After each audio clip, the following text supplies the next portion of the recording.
Hello everyone, Cameron here, and today's vlog is about feeling sad. And when I say sad, I don't mean the emotion, I'm talking about seasonal affective disorder. What is seasonal affective disorder? So seasonal affective disorder is the winter blues. It's a little bit like depression. It's not a major depressive episode, but it's got a lot of similar symptoms. You feel pretty flat, you feel really sleepy, things are harder. It's like your energy's been sapped out of you.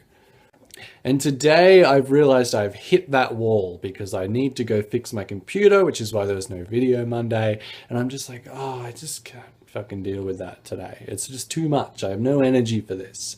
When a week ago I was doing more and feeling great and energetic, and I could attack things and I could have strategies and it would just be easy. It would be effortless. Now the simple things are not effortless. This is my challenging time of year. This is the real trial by fire, because every year about this time I get seasonal affective disorder. Days get shorter and colder, and the light levels, they drop down dramatically, and it's rainy and dreary. Generally I like that weather, but when it's a big block, this time of year just hits me and I've got no energy and everything's really, really hard and I feel really lethargic, which sucks. It really sucks. This has probably happened to me the last 4 or 5 winters now. I know this because my family know it now. It's like a pattern.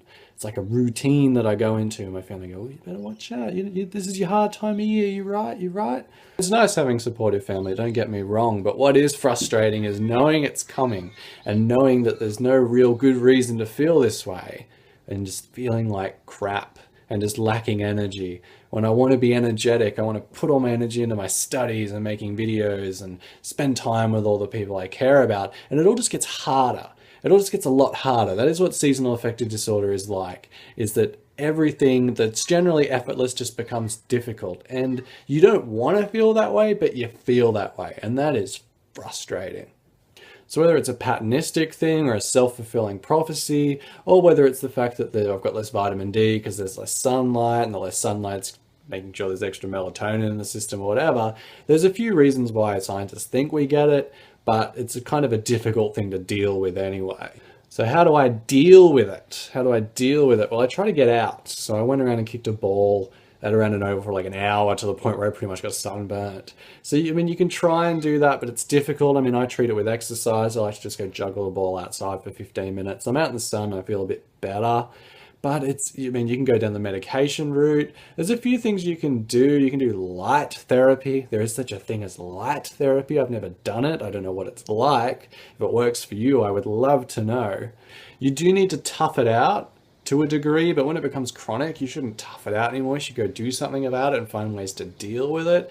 This is my way of dealing with it, and I took a week off, and I'm kind of steadily moving along. I'm not in the place where I want to be, where I wake up with a bundle of energy and I can do lots of things. It sucks doing things I like and getting drained, but I know that if I can get through the next 2 to 3 weeks, I'll kind of ease into it, my body will adapt, and then I will feel fantastic again. As a result of feeling this way, my body's starting to go, comfort eat, have chocolate, have fats. And it's so frustrating, because I know that the reason I want those things is not because my body wants them, it's because I think that I will feel better. And it's kind of like, oh, you're not feeling good, have a treat yourself. So big thing to watch out for is if you're coming into winter and you start wanting comfort foods, you might have seasonal affective disorder.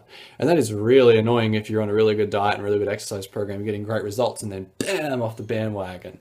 So it's another point to keep in mind. So if you have the winter blues, and you get the winter blues every year, get checked for seasonal affective disorder. That is one thing I want to bring awareness to, is that this stuff actually exists, and it's not just the weather getting you down, it's an actual chemical and biological change that goes on in your body, and it is symptomatic of depression. So don't treat it lightly, but you need to find a way to sort of how to adapt to it and deal with it and what works for you. But that's what I'm going through. So if I seem a bit flat, if I seem less energetic, or if my videos become a bit more erratic, that will be why. It's because I'm finding things much harder to do that I would normally find effortless and that I would love doing. And trust me, that pisses me off more than you can imagine. Today's video is seasonal affective disorder. Thank you for watching, everyone. Thank you for watching all my videos. Don't forget to leave me a thumbs up, and hopefully I'll be back to putting out nice, energetic, happy content soon. But thank you to all my loyal followers anyway. It means a lot more than you can imagine. And I will see you next time.